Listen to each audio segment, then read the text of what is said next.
continúa nuestro programa en la cadena SER, como siempre. Gracias por toda vuestra participación y, en fin, estamos en la encrucijada, ¿no? Siempre en la encrucijada. Hemos mirado a lo profundo del alma humana, a lo demoníaco y a lo luminoso que todos tenemos. Hemos visto cómo científicos que estaban a punto de encontrar algo importante sufrieron un final abrupto. Hemos también comprobado, por desgracia, cómo está el planeta ahora mismo, con acciones incomprensibles, teñidas de una cuestión que tiene que ver con la religión y la fe, que tendría que ser todo lo contrario, aunque no lo ha sido a lo largo de la historia casi nunca. Ahora, quizá como alivio, ¿no? ¿Por qué no miramos hacia las alturas siderales?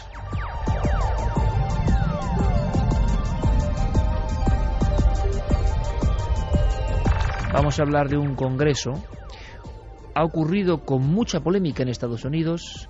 Se habla de extraterrestres, además por parte de personajes que os van a sorprender por su currículum.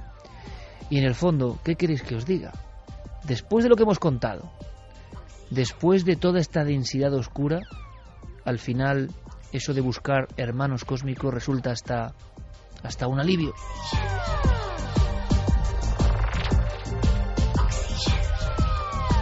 Sí, como diría Michel Jarre, oxígeno que viene de muy lejos.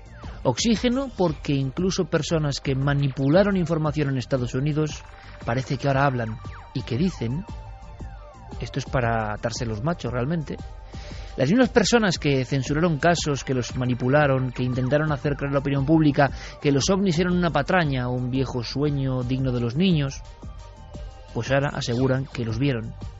No solo a los aparatos, también a los presuntos tripulantes, y esto es una cosa sensacional. Compañero Diego Marañón, buenas noches. Buenas noches, Iker, ¿qué tal? Congreso polémico, ¿verdad? Un congreso polémico que además podemos decir que es la explosión de algo cuyo germen se remonta algunos años atrás, concretamente a 2 puntos. En 2001, Iker, en el mismo lugar en el que esto ha ocurrido, en el Club Nacional de Prensa de Washington, se produjo un primer encuentro entre un grupo de ufólogos dirigidos por Steven Greer, un personaje del que ya hemos hablado en Milenio 3, relacionado con, por ejemplo, con el Ser de Atacama, tan de actualidad ahora mismo, y con su polémico documental Sirius. Bueno, él es el director de un grupo denominado Proyecto Revelación, que en 2001 ya convocó a los medios de comunicación para hacerles lo que él denominaba importantes revelaciones sobre la realidad del fenómeno OVNI. Luego, en 2011, hace apenas 2 años, este mismo grupo promovió una petición a la población norteamericana que fue trasladada a la administración Obama y que ésta se vio obligada a responder. Recordarás que hubo pues un gran impacto en los titulares, ¿no?, de la prensa, porque el gobierno de Estados Unidos respondía a esa pregunta, respondía sobre las supuestas comunicaciones del gobierno con extraterrestres. La Casa Blanca se vio obligada a decir, bueno, pues que no contaba con ninguna prueba de que existiera vida extraterrestre ni de que estos seres hubieran visitado la Tierra. ¿Qué ha ocurrido? Que la gente que no se quedó contenta, digamos, con esa explicación, que esperaban algo más, ha vuelto a reunirse ahora, Iker. Ha ocurrido entre los días 29 de abril y 3 de mayo.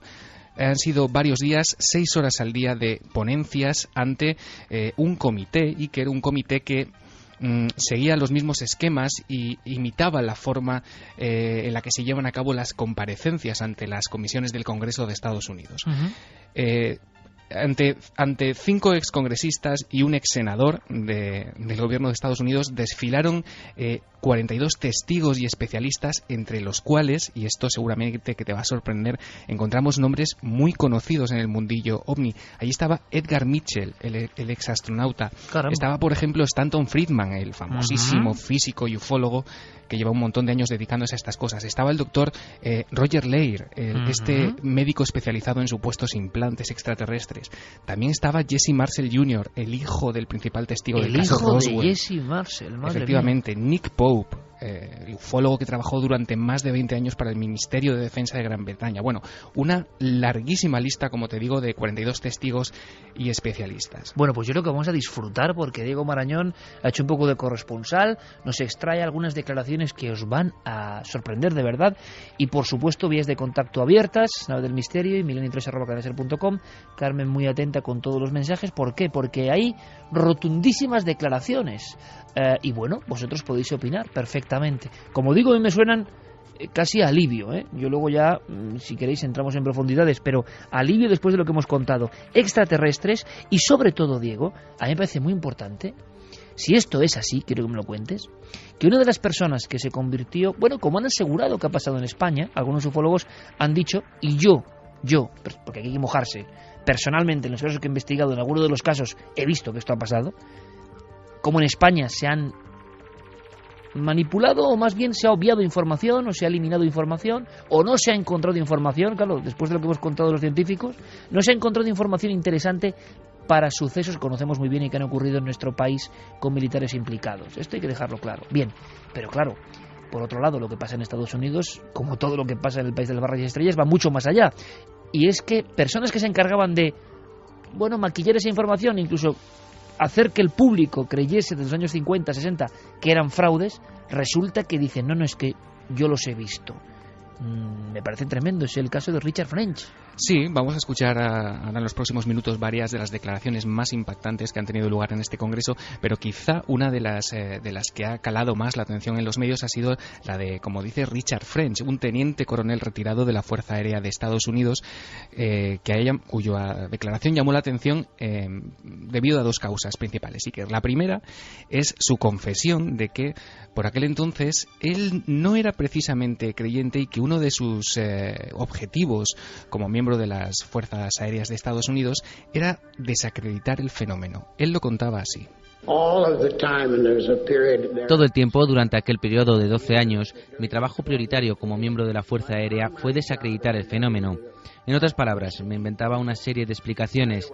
Decía, ha sido biogás o gas de los pantanos o cualquier cosa que se me ocurriera para convencer al gran público y mantener el nivel de secretismo.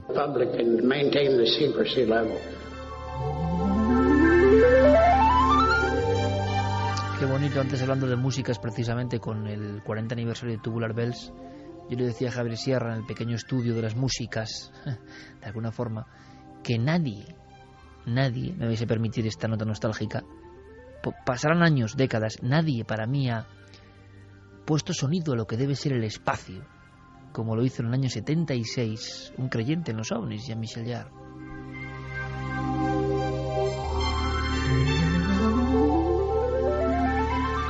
Este corte Oxígeno 1 que nos pone Noel Calero, acompañado pues más de 20 años de radio, parece mentira en mi persona, y para mí es el fondo cósmico, las llanuras interminables, la eterna posibilidad de que haya seres más allá de las estrellas y que estén preguntándose las mismas cosas que nos preguntamos nosotros. Ahora bien, que un responsable de esa forma de comunicación sobre los ovnis, que ha sido tan importante porque hablamos de Estados Unidos, que es el país que ha irradiado la forma de comunicar sobre los ovnis al resto del mundo, imaginemos en España con las bases norteamericanas, ¿no? Ordeno y mando sobre este tema, gas de los pantanos, luces provocadas por fenómenos naturales, incluso rayos en bola, todo esto que luego se ha adaptado, ¿no?, a diferentes casuísticas en diferentes países. Resulta que por lo menos uno valiente, con redaños, dice, ¿estará en lo cierto? No lo sé, pero es singular lo de este país, ¿no? Va a un congreso y dice, es que yo me encargaba de mentir, Diego, es tremendo, ¿no? Sí, además, este hombre, Richard French, ha confesado que durante aquella época en la que le ocurrió esto que vamos a escuchar, él era uno de los investigadores principales del proyecto Libro Azul. Bueno, mientras él se encontraba colaborando en este proyecto, sus superiores le llamaron un día y le dijeron que tenía que desplazarse a Canadá, a la ciudad de San Juan de Terranova. Allí se encontraría un panorama bastante peculiar e incluso podría ser testigo de la presencia de dos seres. Primero vamos a escuchar al propio coronel retirado de las Fuerzas Aéreas contar qué es lo que se encontró cuando llegó a esta ciudad. Lo que vi entonces fueron dos ovnis, situados uno al lado del otro, pero al principio no pude ver a los seres que aparecieron después. Luego, al cabo de un minuto, tan pronto como alcanzó la superficie, aumentó su velocidad hasta unos 400 kilómetros por hora. Unos 20 minutos después volvió, desaceleró, para luego sumergirse otra vez junto con el otro ovni. Unas 2 horas después, y tras haber estado todo ese tiempo, supongo que reparando el aparato, los dos objetos salieron juntos a unos 170 kilómetros por hora, acelerando de nuevo hasta los 400 kilómetros por hora, hasta que les perdimos de vista y desaparecieron.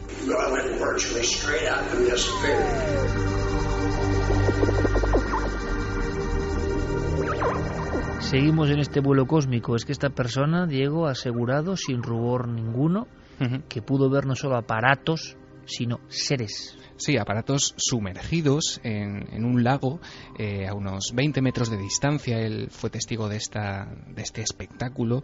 Él los describe como naves de unos 5 metros y medio de diámetro que flotaban en aquel momento debajo de la superficie del agua y que, como hemos escuchado en un momento determinado, salieron de la superficie, emergieron y desaparecieron a gran velocidad.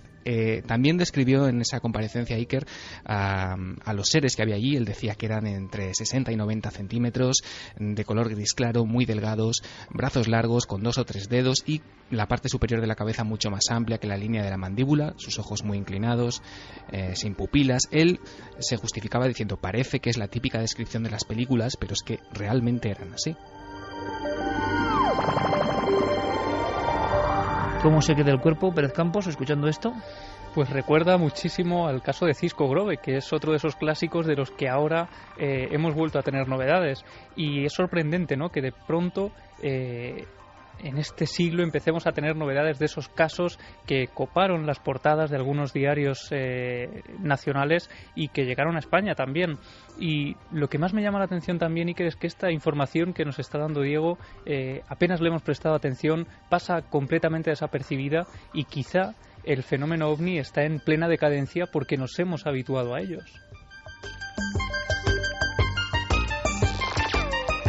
Carmen, no sé qué opinarás tú, son declaraciones muy sorprendentes, yo creo que inimaginables en España, creo yo, y yo no sé también el calado, ¿no?, que vas observando en nuestras redes y en nuestra comunicación, porque cada uno pensará lo que quiera, que sois un grupo de personas que son muy crédulos, que son justo individuos que pertenecían a comisiones y que seguramente en esa comisión habrá otros que sigan siendo escépticos, lo que uno quiera, pero decir que ha visto seres ovnis sumergidos, un tipo que se encargaba de censurar la información o cambiarla, bueno, ojalá tuviésemos ejemplos así en España, ¿no?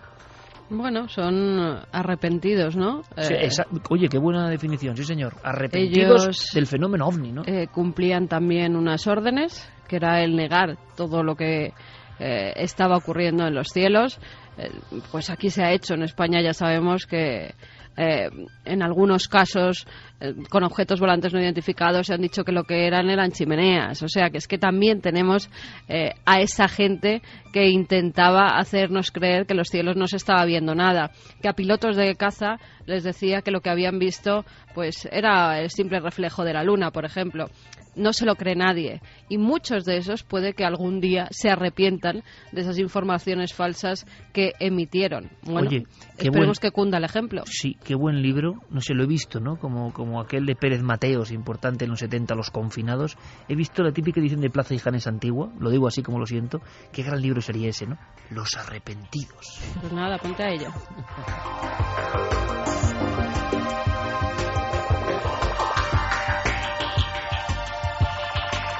3 y 20 minutos, pero hay muchas más sorpresas. Luego iremos con mensajes, ¿no? Pasa una cosa, me recordaba a mí, este es en el fenómeno OVNI, pero también hemos tenido policías, por ejemplo, que cuando ya no están ejerciendo es cuando deciden hablar.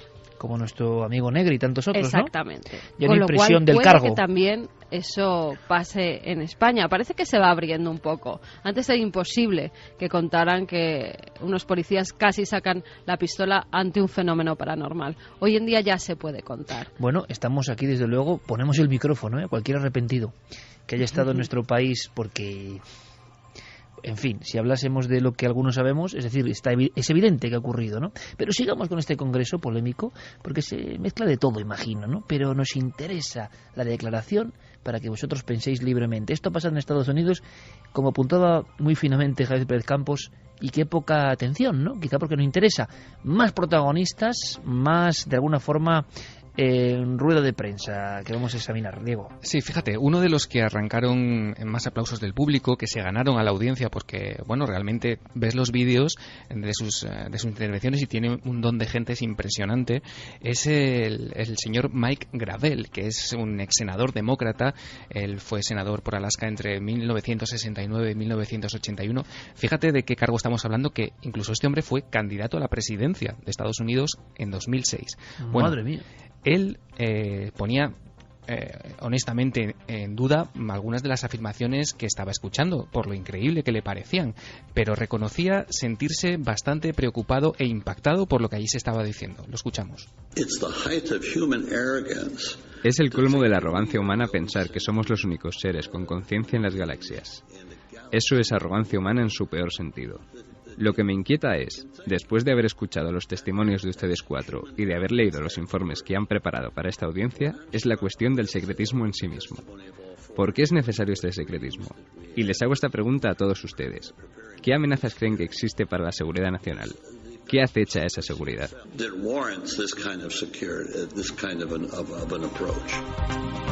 Interesantísimo el debate, el Congreso, muy a la americana. ¿Y qué respondieron, Diego? Bueno, pues uno de los que intentó dar alguna respuesta es ni más ni menos que el ex viceprimer ministro de Canadá y ex ministro de Defensa. Él estuvo sirviendo durante un total de 23 años en el gobierno de ese país de Canadá. Él se llama Paul Hellyer. Remarcamos, Diego, ministro de Defensa de Canadá. Sí, ex ministro de Defensa y ex viceprimer ministro del país, nada más y nada menos.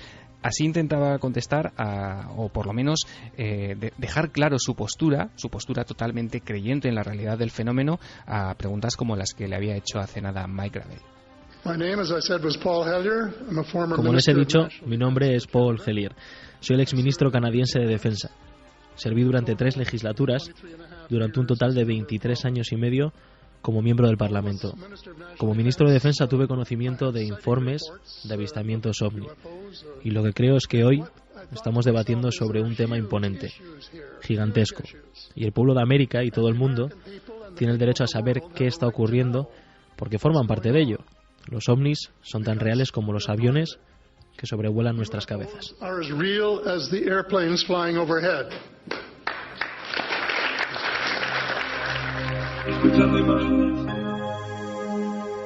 De verdad, de alguna forma, qué envidia sana, ¿no? Aquí cuando tuvimos un debate similar o cuando han ocurrido acontecimientos donde las autoridades han intervenido, ha acabado eso como el Rosario de la Aurora, ¿no? Las famosas conferencias del 92 en el Escorial, donde de alguna manera se pone sobre la mesa que los ovnis van a dejar de ser secretos. Pero luego, bueno, ya contaremos esa parte de la historia, si no lo hemos contado ya, ¿no? La larga y extraña historia de los ovnis, el ejército y las autoridades españolas. Qué envidia, pues por la claridad y el intercambio de ideas, sean más delirantes, menos, más conspiranoicas, más oscurantistas. Último protagonista, Diego. Bueno, pues el último protagonista y el que pone de alguna manera el colofón o la conclusión a todas las intervenciones que acabamos de escuchar va a ser Robert Wood. Este hombre es exdirector adjunto de la compañía McDonnell Douglas y actualmente se dedica a investigar el fenómeno OVNI a lo largo y ancho de Estados Unidos.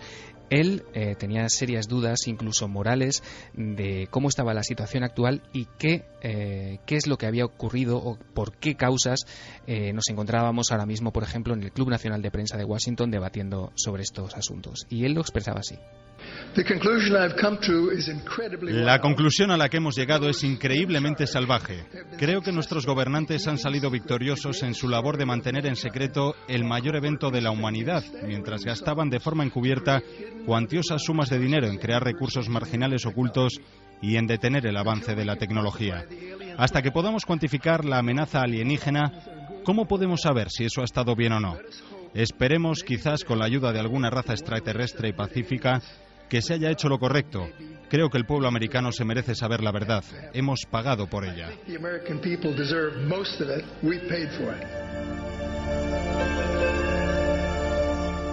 Esto ya es una declaración absolutamente convencida, para algunos quizá en exceso. Y observando todas las ponencias, todo el clima, todas las críticas que imagino que habrán sido muchas, ¿cuál es tu conclusión, Diego?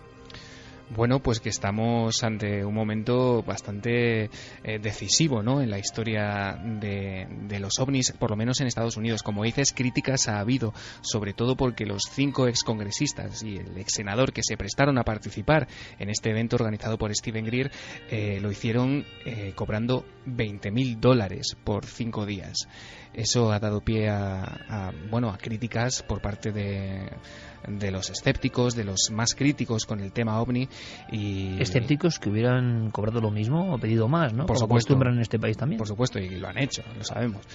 Pero bueno, me parece un paso bastante valiente, y de esa valentía da fe también el propio eslogan de este encuentro, un eslogan que decía: si el Congreso no hace su trabajo, la gente lo hará. Pues fíjate que a mí me gusta esa actitud, y mira que hemos sido, y soy crítico con muchas tendencias y a veces declaraciones grandilocuentes donde no hay prueba, aunque en estos temas poca prueba puede haber, pero en fin, cuando se pasa no de frenada. Pero me gusta la actitud, ¿no? De decir, si no lo hacen los políticos, lo hacemos nosotros, y al final el mundo va por esa vía. Estaremos muy atentos a todo lo que ocurre. Quédate por ahí, Diego, un abrazo, compañero. Hasta ahora.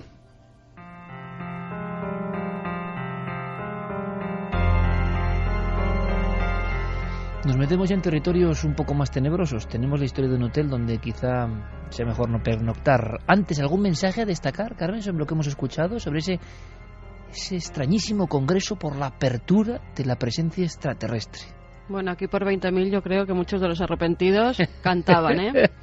Tal y como está la cosa. Sí, lo que pasa es que se mueve mucho Parnek, diría aquel, ¿no? Dentro de Stephen Greer y sus grupos, cosa que no me parece mal, porque ojo, qué personaje.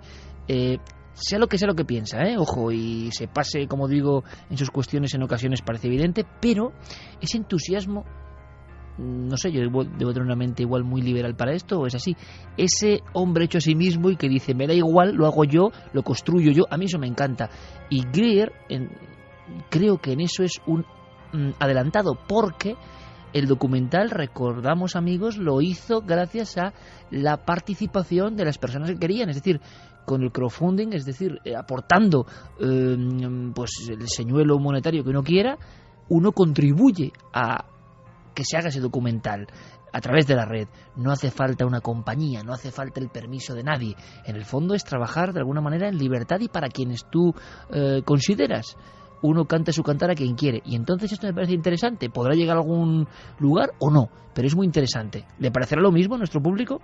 Pues mira, Guillermo Arangüena dice, como decía JJ Benítez, tengo muy claro que los ovnis son astronaves no humanas. Diferentes civilizaciones nos visitan desde siempre. Hasta en la Biblia hay ovnis. El carro de fuego de Elías, el ejemplo más claro. Ezequiel vio una nave, un carro volador, decía, ¿no? Exactamente. Rubén Sánchez García, en el cielo pasan cosas raritas. Yo vi un ovni hace 13 años en Tenerife Sur. Coco Fernández, si ya les ha costado a los expertos aceptar que el Cromañón y el Neandertal sí pudieron cruzarse, e incluso dicen que podemos tener aún genes neandertales, ¿qué no van a hacer con material, llamemos, extraterrestre? Nancy, ¿y de qué cosas nos enteraremos dentro de 20 años que están pasando ahora y se esconden al público? Es Jorge una buena reflexión. González, que los ovnis existen es irrefutable. Creer que estamos solos es muestra de la vanidad humana. Johnny dice que le recuerda el documental Moon Racing, que denuncia que la NASA ha ocultado información de ovnis en la Luna. Bubú, aunque nunca se sabe, quizás sigan con su trabajo de desinformación haciendo estas declaraciones. ¿Arrepentidos? Silian, las fuerzas aéreas siempre han ocultado información sobre sucesos extraños asociados a fenómenos paranormales. Y Daniel Polinario dice, creo que sí, se sabe más sobre estos seres, lo que pasa que hay algo que no interesa que se sepa. ¿Qué será? ¿Qué será? Eso nos Están muy preguntamos nosotros. conspiranoicos nuestros sí, oyentes, pero como todo en el todos mundo. los casos, porque con los vídeos que han salido sobre ese atentado que se ha producido en Londres, pues hay muchos que se creen que esas imágenes están manipuladas. ¿Ves? Estamos ya en el umbral que no creo que sea bueno para el pueblo, para todos nosotros, sinceramente. Se ha lo dicho digo. de todo, Pero el umbral de que nadie sabe que es verdad y que es mentira. Exacto. Es ya muy complicado, Es ya muy complicado porque sí, es porque cuando puede empezar la manipulación de verdad. Las imágenes, es verdad que desde algunas tomas no se ve la sangre que tenía que haber debajo del cadáver. Bueno, hay muchas cosas que para nuestros oyentes no casan en esos vídeos. Ahora también, cuidado, yo lo digo por la higiene mental también, cuidado, así como muchas veces personas muy arriesgadas creo que sin darse cuenta en ocasiones tocan palos que son interesantes, cuidado porque también la deriva de no creer nada absolutamente, cosa que no me extraña viendo cómo están los poderes, ¿no? Pero no creer ya nada por naturaleza también puede hacer que nos pongamos unas orejeras y veamos cosas donde no hay, ¿no? Claro, ¿dónde está el término medio? Es difícil manejarse hoy en día porque todos sabemos que todo se puede manipular. Así que el panorama de juego es que no se parece a nada de lo que ha habido a lo largo de la historia. Por eso todas las personas ya dudan. Algunos no dudan nunca, esa gente sí que es peligrosa, los que no dudan nunca y creen que la verdad está ahí, pero, sea cual sea su verdad, pero los que también dudan de todo, acaba siendo eso una paranoia que hacia dónde conduce, ¿no? En fin, este es el terreno de juego, y en el terreno de juego a veces surgen historias dignas de otro tiempo. ¿Habéis oído hablar del Hotel 33? Nunca mejor dicho, lo que ha contado la Carmen es ejemplo que vale perfectamente, que tiñe esta historia también. ¿Dónde acaba la ficción? ¿Dónde empieza la verdad?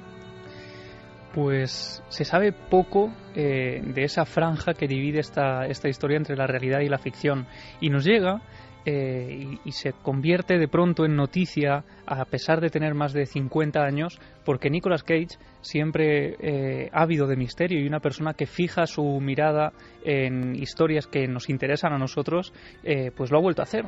Ha fijado en este caso su atención en un caso mítico que ocurre en Estados Unidos, en la zona de Pensilvania, en la localidad de Williamsport, y que es desde luego, de ser cierto, uno de los grandes enigmas de esos misterios norteamericanos. O sea que tú también tienes tus dudas, ¿no?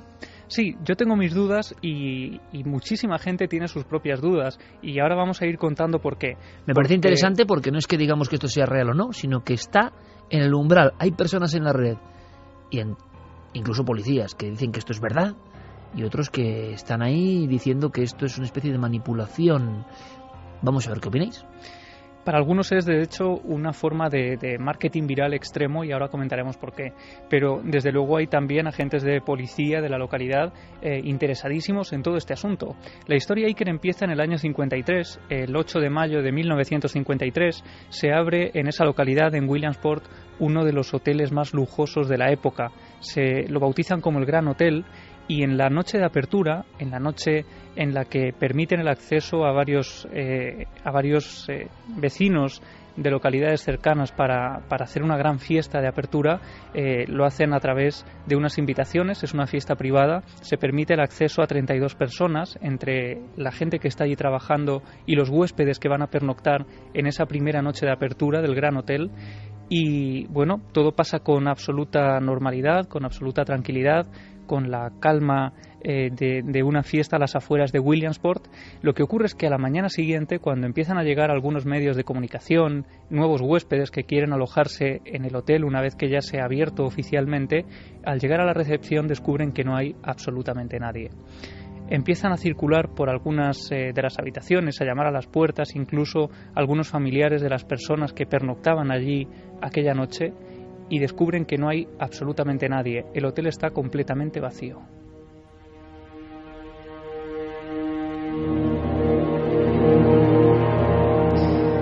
Empiezan a llegar las autoridades, empiezan a registrar las habitaciones, allí no hay nadie, parece que todo el mundo se ha esfumado, 32 personas desaparecen en el interior de ese hotel, empiezan a buscar por los alrededores y no descubren absolutamente nada, y durante años ese caso sigue abierto, se sigue haciendo una búsqueda intensiva de las 32 personas que pasaron allí la primera noche de inauguración del Gran Hotel y no aparecen en ningún momento. De hecho, a día de hoy esas 32 personas seguirían completamente desaparecidas.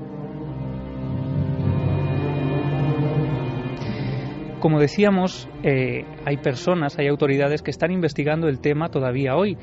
Por supuesto, desde el día siguiente a la inauguración es una especie de lugar maldito, ¿no? Porque automáticamente se precinta, se cierra, no se permite que nadie vuelva a entrar a ese hotel porque no se saben las causas de esas desapariciones. ¿Tuvo solo un día de actividad?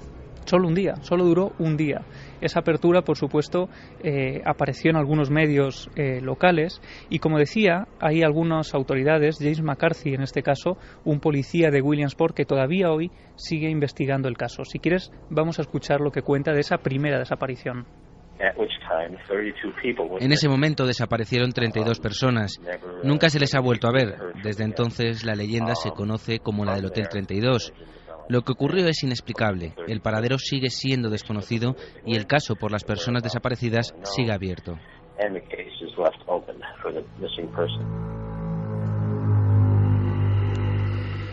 El edificio permaneció durante largos años abandonado, concretamente 40 años, hasta que un vecino de Williamsport, Timothy Miller, que había escuchado la leyenda una y otra vez porque los padres se la contaban a los hijos para asustarles con ese edificio abandonado a las afueras de ese pequeño pueblo, pues este hombre, Timothy Miller, decide reabrir el hotel para convertirlo en una especie de escenario de lo paranormal. Y de hecho aparecen recortes del Williamsport Sun-Gazette, 13 de noviembre de 1992. El titular dice: "El viejo hotel será convertido en una atracción de turismo paranormal".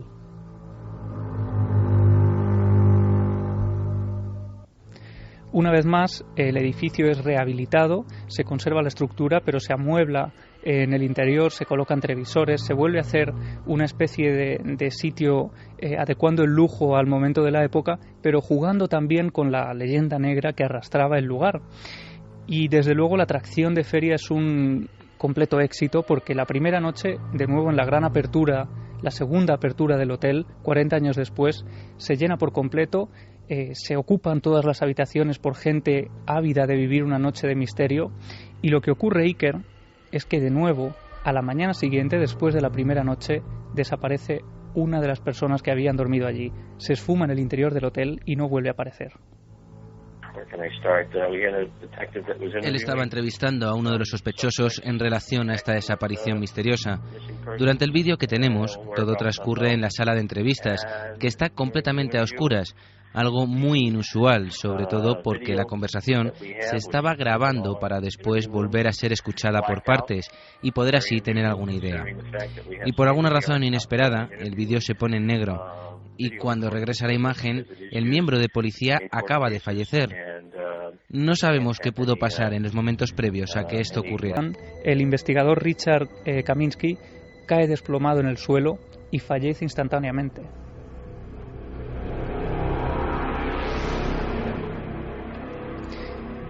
Y como si fuera fruto de una maldición, a los pocos meses de esa nueva muerte y de esa nueva desaparición, porque el caso sigue abierto, según nos contaba James McCarthy, o según él hacía público, según esas investigaciones que él está llevando a cabo. Pues solo unos meses después, el lugar, ese hotel a las afueras de Williamsport, sufre un extraño incendio. Nadie sabe muy bien originado por qué, y solo quedan unas cenizas que recuerdan a los vecinos toda la tragedia que allí ha tenido lugar. Tenemos unos investigadores excelentes del estado de Pensilvania que trabajaron junto a la Oficina Local de Investigación de Incendios, y una vez más el resultado fue inconcluso. Eso es lo que decía el informe. Decía que no podía determinarse la causa del origen del fuego, lo que es muy poco habitual.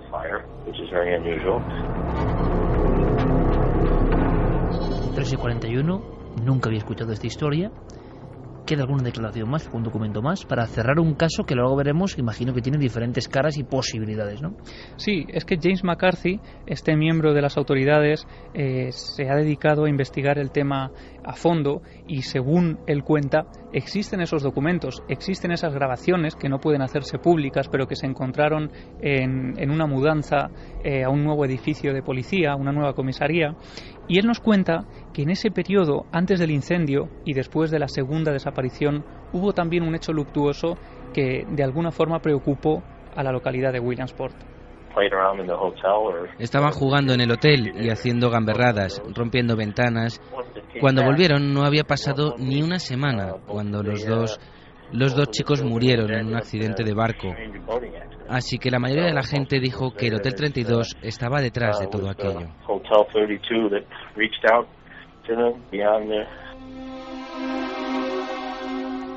Y ahora imagino que las personas que cuentan que esto es una realidad, por eso interesa a Nicolas Cage, y otros imagino que hablan de generar ya, y esto empieza a ponerse de moda y también es complicado, una especie de caldo de cultivo pues para llamar la atención sobre esta historia antes de que se filme incluso.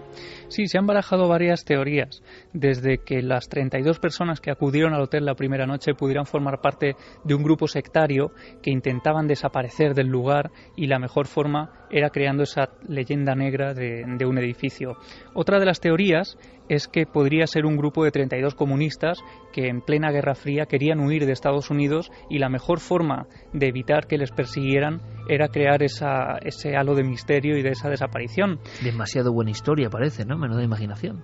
Claro, y existe una tercera teoría, que es que se trata de una especie de hoax, ¿no? Como se dice, una leyenda urbana que de alguna forma ha ido creciendo y ha ido aumentando pues por internet y por las páginas web. Lo que ocurre es que Nicolas Cage estaba pues convencido de que era una historia real, hasta el punto de que ¿Él está convencido o participa en la leyenda urbana? Es la pregunta, ¿no? Claro, porque cuando Nicolas Cage se interesa por un tema, aparentemente podría ser que tuviera esa base real, ¿no? Lo que pasa es que en algunos sitios se está teorizando con que detrás de toda esta película hay un importantísimo equipo de marketing que llevaría meses e incluso años trabajando en esta tarea de marketing antes incluso de anunciar que se iba a empezar a rodar la película. Incluso, como está pasando, que igual se desgasta esto también. Si se empieza a hacer esto y se acaba desgastando, peligroso. Biografías falsas, páginas de Wikipedia falsas, información simulando hemeroteca falso, para que uno vaya a investigar y diga, hombre, es verdad.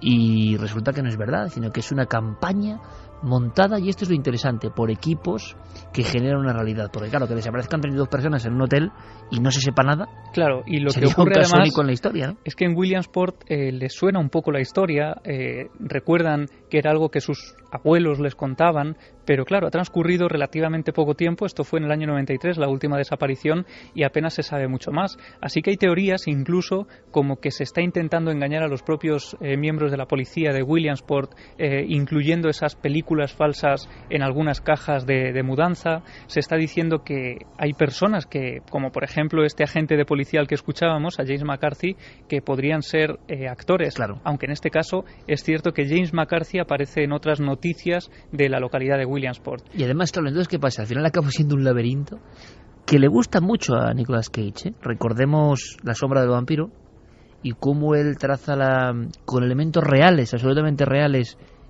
y ficción, la historia de ese rodaje de Nosferatu, donde Dafoe hace de Shrek, realmente el protagonista de la película de 1921 de Murnau, y que se creyó, fue una leyenda urbana de los años 20, que era un vampiro de verdad, como Nicolas Cage tira de un lado de otro del ocultismo, y al final nadie sabe qué ocurre, ¿no? Puede ser una historia similar. Sí, porque lo que les llama la atención además es que, siendo un caso en el que han desaparecido 32 personas en 1953 y luego otra persona más, en total 33 desaparecidos sin dejar rastro, nadie hubiera centrado su atención en esta historia antes, y sea ahora cuando empiezan a aparecer recortes de prensa como el del Williamsport Sun-Gazette, que es un periódico que realmente existe, pero que muestra ahora fotografías incluso de ese policía muerto en extrañas circunstancias. Así que, sospechoso. Claro, algunos están diciendo que esto podría ser parte de esa gran creación de un mito en torno quizá a una leyenda urbana real. Esa que me ha recordado en La Pinta, no sé, en La Pinta, esa historia como la de Rudolf Fentz, ¿no? El hombre que, embozado en una capa negra y una ropa propia de otro tiempo y demasiado opaca, ¿no?, para el verano de Nueva York, es atropellado, y en su tarjeta van descubriendo que es casi un viajero en el tiempo, que ha desaparecido muchos años atrás, ¿no? Y que al final se supo, con grandes investigadores como Chris Aubeck en este caso, que todo esto provenía de una antiquísima tradición literaria, una especie de cuento transformado de remotísimas revistas del norte de Europa. Es decir, hay que tener cuidado con todo esto. Realmente son historias apasionantes. ¿Nicolas Cage creía de verdad en esta historia o no? ¿Habrá algo de verdad? Bueno, seguiremos informando. Si tenéis información vosotros, por supuesto, aquí la guardamos pacientemente. Y Carmen luego además nos dará los ganadores, ojo, de ese concurso que ha sido récord del libro de Inferno. Vamos a hacer una cosa, que además me ha traído recuerdos muy raros esta historia que nos trae Diego Marañón. Atentos todos, porque Carmen, Javi, os voy a preguntar si algún programa en la niñez os marcó profundamente y os dejó eso, raras sensaciones. Lo que trae Diego es, nunca mejor dicho, sensacional.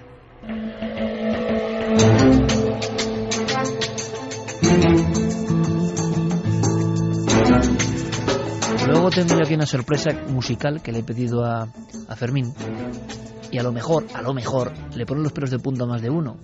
pues si es de mi quinta, del 73, igual sí. Luego lo comentamos, porque hablamos, Diego, de televisión y cómo programas que parecen infantiles se cuelan en nuestro cerebro y nuestra alma de una forma demasiado tremebunda. Antes teníamos una historia por resolver con un porcentaje, una encuesta concreta. Carmen, no sé si tienes los datos por ahí. Encuesta de la historia anterior.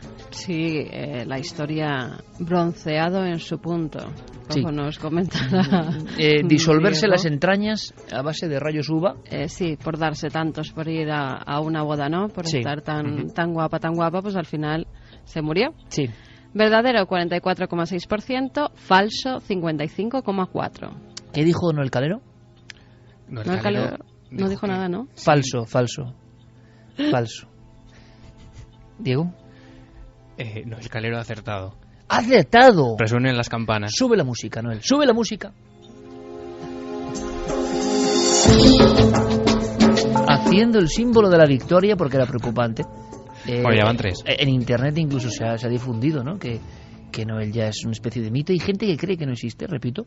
Y claro, 3 de 38 ya, o de 3 de 39, pues no está mal. No está mal. Va a la estadística.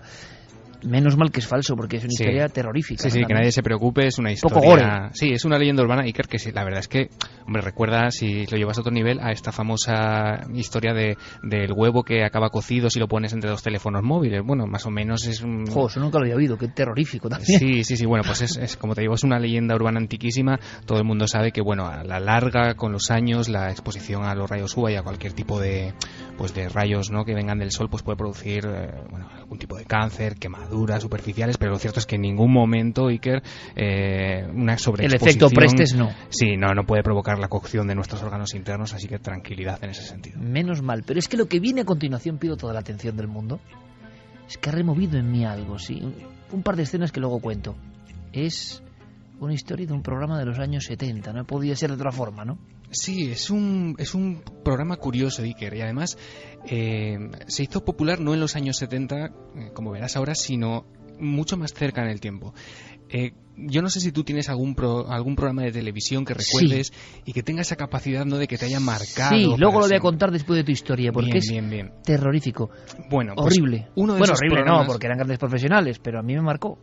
Vale, ahora me lo cuentas. Uno de esos programas en Estados Unidos se llamó Candle Cove, es decir, la ensenada de la vela o algo así. Se supone que era un show de marionetas que, según cuentan, se emitió en Estados Unidos a principio de la década marionetas de los 70. chungas, ¿no? Marionetas extrañas, como de poca calidad, y que nadie acababa de recordar exactamente de qué iba la historia. Alguna gente empezó a preguntar por ello en internet, en foros, y a partir de ahí la historia fue tomando algunos datos de aquí, otros datos de allá, y bueno, unas décadas después, como te digo, sin quererlo, los fans del programa consiguieron recordar algunas características. Por ejemplo, tenemos el corte de una de aquellas personas que recordaba algunos vagos datos. Pero una cosa antes de escuchar el corte. Sí. Fermín Agustí, oyendo el corte, me decía, atención a la sintonía. Terrible sintonía de voces infantiles. Cuando las voces infantiles intentan ser amigas y dan una sensación que es todo lo contrario. ¿Alguien tiene algún recuerdo de Candle Cove, un programa infantil? Se emitió, creo, entre 1971 y 1972. Recuerdo que era un programa sobre un grupo de piratas y había una niña pequeña que imaginaba que jugaba con todos estos piratas.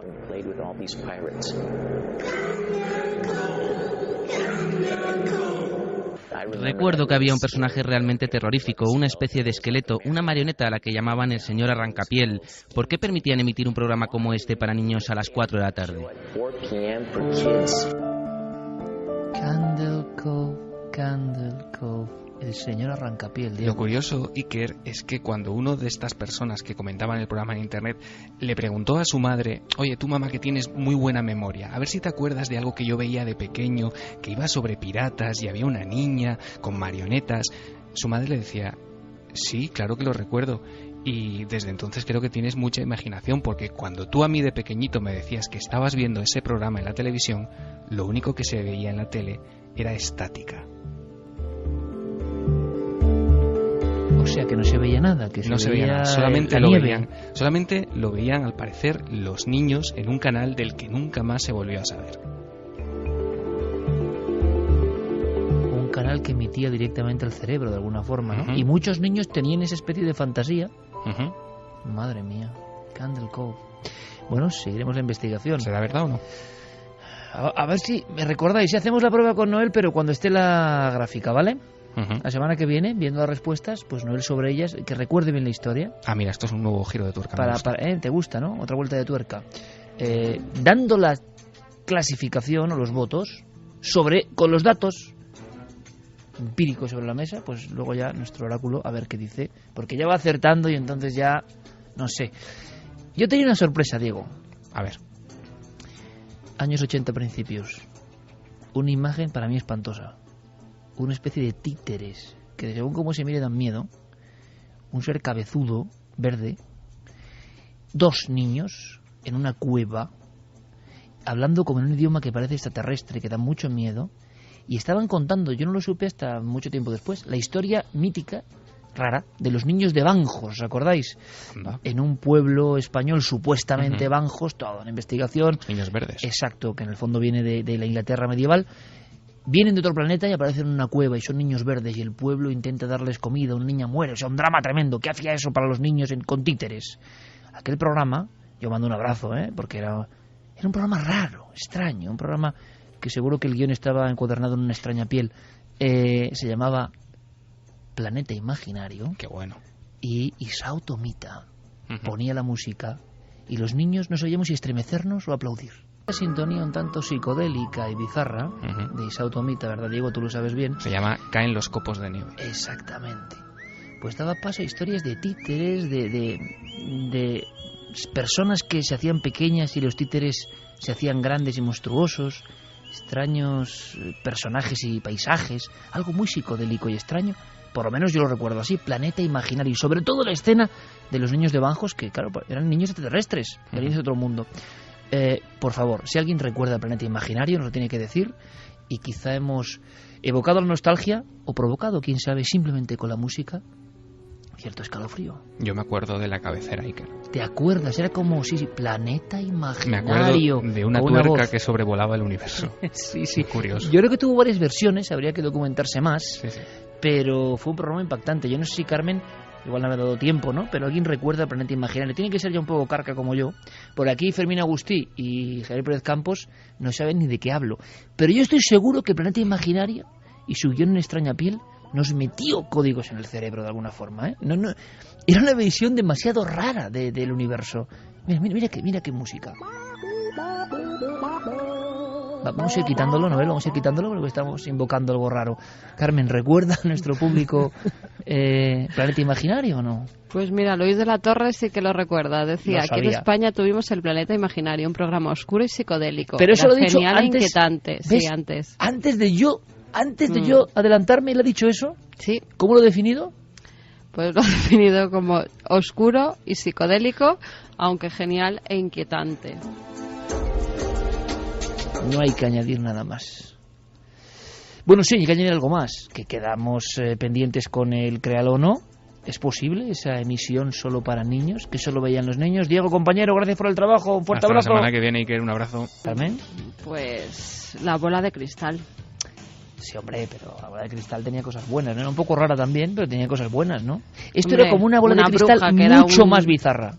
Una bruja un tanto extraña y psicodélica también, y que decía cosas raras y a ver, salían muñecos. Hazme caso, nada que ver. O sea, tú no has visto Planeta Imaginario, ¿verdad? Yo no, ya, por eso mi mente no está como la tuya. Por eso, tú te salvaste. No, yo sé que no es lo mismo. ¿Tú, Javi? Pues a ese nivel no, yo recuerdo algunas que estaban hechas adrede para traumatizar a los niños, como la serie de Pesadillas.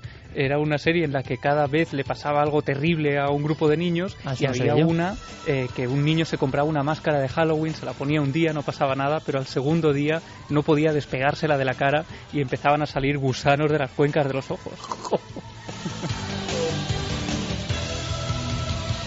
Pero hay una cosa peor en el terror, que es cuando no se quiere dar terror. Que tengo que dar los ganadores. Venga, vamos allá. Venga, que os enrolláis. Vamos con los ganadores de Inferno.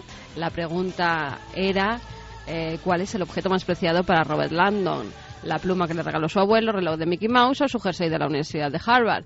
Pues es el reloj de Mickey Mouse, como todos los seguidores de Dan Brown sabrán. Nos los decía ganadores, Fermín que había casi 3.000 ganadores. 2.813 en concreto. Madre mía. Ganadores: María Teresa Pino Montes de Barcelona, David Esquinas Sánchez de Laurín el Grande en Málaga Acertantes. y Jaime Sanz Ordóñez de Coslada en Madrid. Esos son los ganadores de ese Exactamente, libro de de Inferno. Venga, vamos con último minuto de mensajes.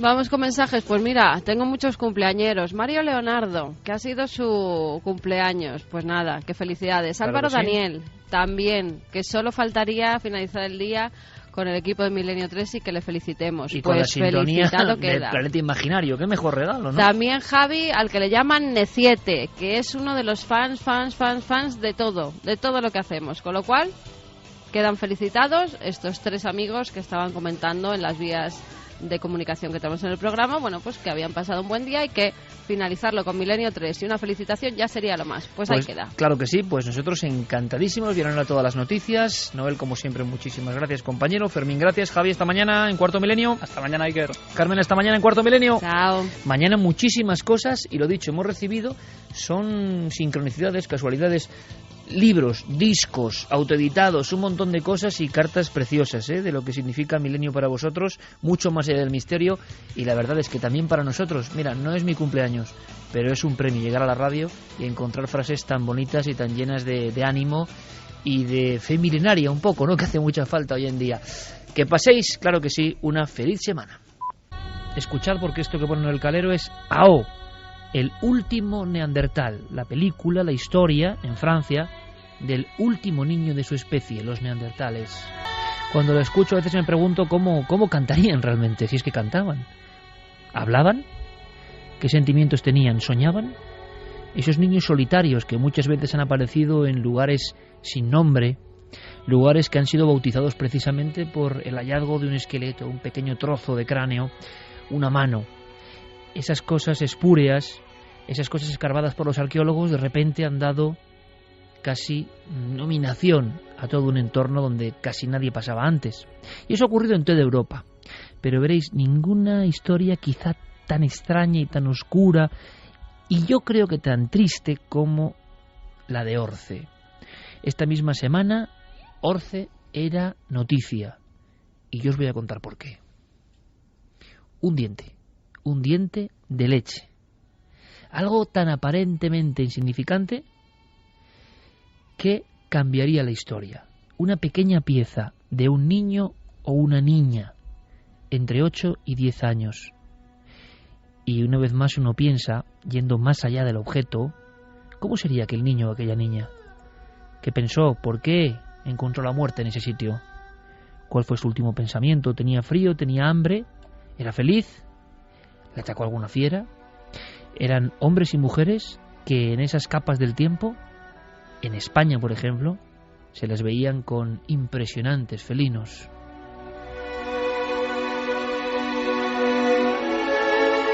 Y veréis, hay una vieja historia que os voy a contar para explicar lo que ha pasado esta misma semana.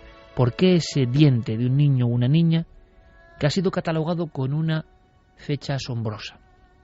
Y aparte que parece que no caben dudas.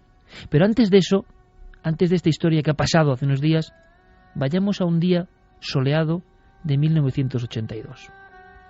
Hay un hombre que da clase de ciencias en varios institutos, paleontólogo vocacional absolutamente, apasionado, José Gibert. Un hombre que pasó también a formar parte de una extraña polémica. En 1976 él descubre un lugar prácticamente abrasado por el eterno sol de Granada, la Venta Micena. Y allí, investigando, pasando muchas horas, sin ayuda de nada ni de nadie, ese arqueólogo, a caballo en un principio entre la pura afición y la profesión, ese hombre que nada más salir de clase se marchaba directamente a ver si encontraba extraños restos. Hubo un día, como digo, por el mediodía, que en 1982, en plena canícula, encuentra un pequeño trozo parecido a una galleta de hueso. Esa galleta de hueso, en verdad, era una fontanela. La zona circular del cráneo, todavía casi medio formado, de un niño de unos 4 o 5 años. De inmediato, después de analizarla con investigadores como el doctor Campillo, una eminencia en el estudio craneal de los niños, supieron que aquello tenía que ser la cabeza de un niño, lo que quedaba de la cabeza de un niño. Le llamaron el cráneo infantil de Orce. El asombro vino porque en la misma capa, en la misma zona, casi en la misma viñeta de la historia, y yo me lo imaginé así un día aquí en Milenio 3 de forma muy romántica, había como vigilando al niño. Quizá no fuese enemigo, sino amigo, nadie lo sabe muy bien, pero muy cerca de ese resto de un niño, que era el niño más antiguo de Europa, se encontraba la impresionante efigie en perfil de un esmilodón, de un tigre con dientes de sable, que fue el rey de las criaturas de la Granada de hace cientos de miles de años. Con ese tipo de envergaduras, con ese tipo de potencias, con ese tipo de animales prodigiosos, casi míticos, se las veían los andaluces mucho antes de que esto se llamase España. Era la vida cotidiana y terrible. Ese niño apareció, ese trozo de niño, de alguna forma cerca del gigantesco esmilodón. Cuando se analiza, el dato deja absolutamente estupefacta a la audiencia. Ese cráneo tiene entre 1,3 y 1,4 millones de años. Es decir, retrasa al doble lo que conocíamos del ser humano en la península ibérica.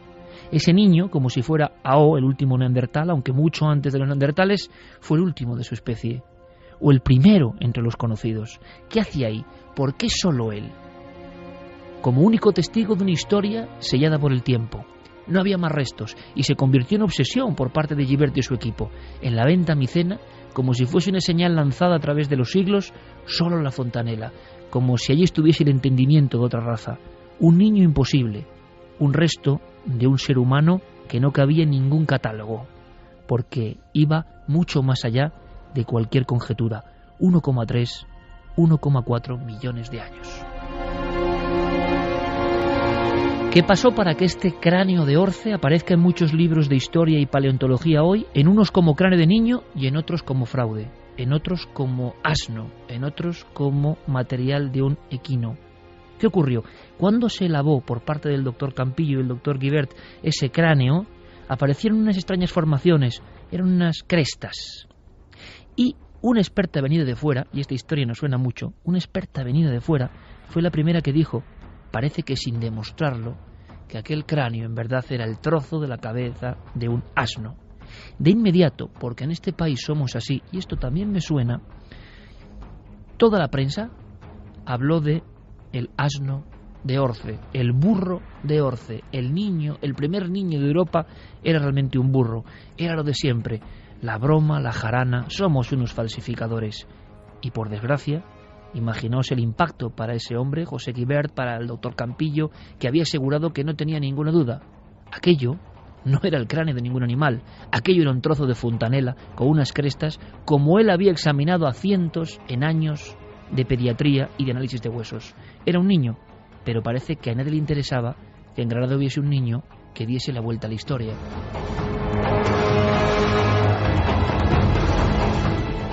Tan es así que toda la prensa y muchos especialistas hicieron caso a los especialistas, valga la redundancia, ingleses, los que dijeron que aquello era el cráneo de un animal, que España seguía en las catacumbas de la investigación, de alguna forma, que era un trágico error. Durante muchos años, José Gibert mantuvo, junto con el doctor Campillo, que aquello efectivamente era un cráneo. Es más, el doctor Campillo, Domingo Campillo, convencido de lo que estaba ocurriendo, hizo un libro, El cráneo infantil de Orce, porque no sabemos nada de ese niño, ni de su cultura, ni de quiénes eran, por qué convivían ahí con los felinos de alguna forma. Bueno, hemos hablado con él. Él ya hace muchos años habló con Milenio 3. Y es muy bonito ver cómo un especialista en cráneo infantil, de alguna forma, sigue manteniéndose en sus 13. Ahora estas palabras tienen un especial valor. Le escuchamos. El cráneo de Orce se encontró a finales, en diciembre de 1982. El doctor Gibert lo examinó y pensó que podía ser humano. Y a mí me lo enseñaron en la primavera de 1983, cuando todavía tenía la cara interna con concreciones. Por la morfología yo dije que era el cráneo de un niño de unos 5 años. Y la verdad es que de ese diagnóstico lo he mantenido porque creo que es así. Y hay un factor que no se tiene en cuenta, sobre todo las personas que no están muy habituadas, que es la variabilidad. Y las famosas crestas tienen presencia en un número muy elevado de individuos del endocráneo, de individuos humanos, actuales y anteriores. O sea que y la curvatura del cráneo es imposible que pertenezca a un caballo. Bien, entonces, ¿qué pasó? ¿Qué ocurrió? Que estaba demasiado profundo, que estaba en una capa imposible, que había que reescribir la historia.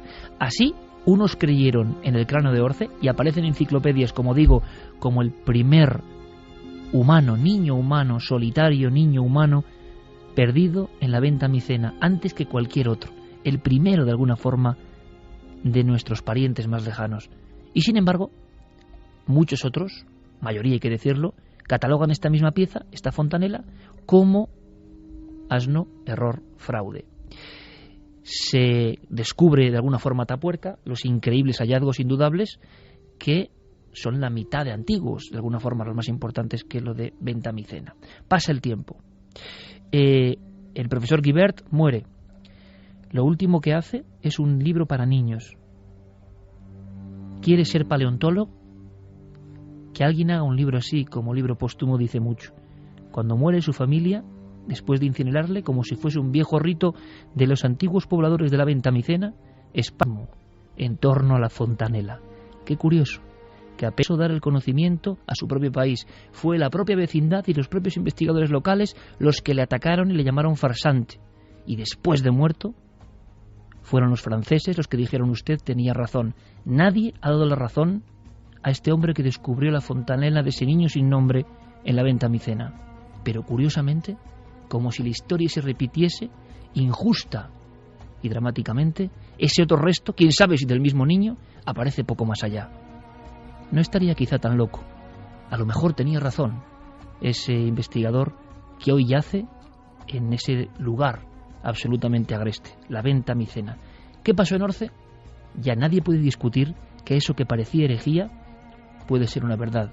Niños, hace casi 1,5 millones de años, convivían con las bestias, soñaban, miraban a las estrellas, cazaban, amaban.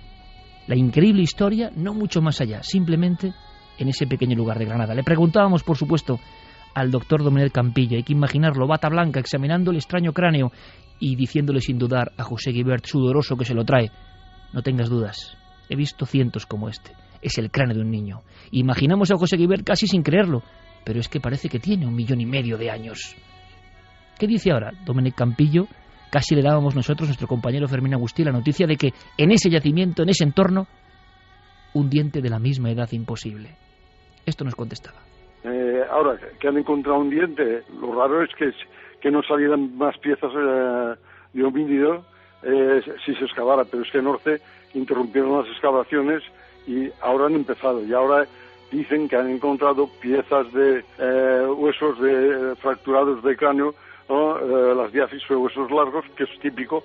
O sea que, bueno, pues si se han encontrado huesos, pues es que había humanos. Y se han encontrado también piedras trabajadas, como se hacen los homínidos antiguos, pues lo normal es que aparezcan restos humanos. Conclusión rápida y sencilla, agradeciéndole al doctor Campillo su disposición, como hace ya 6 o 7 años, cuando hablábamos de Orce como gran misterio. La primera, que ahí tuvo que pasar algo asombroso y que habrá que descubrirlo. La segunda, que no tenemos ni idea de nuestro propio pasado. Y conforme más cercano es, peor. Y hay una tercera, sí, que somos un país sin remedio.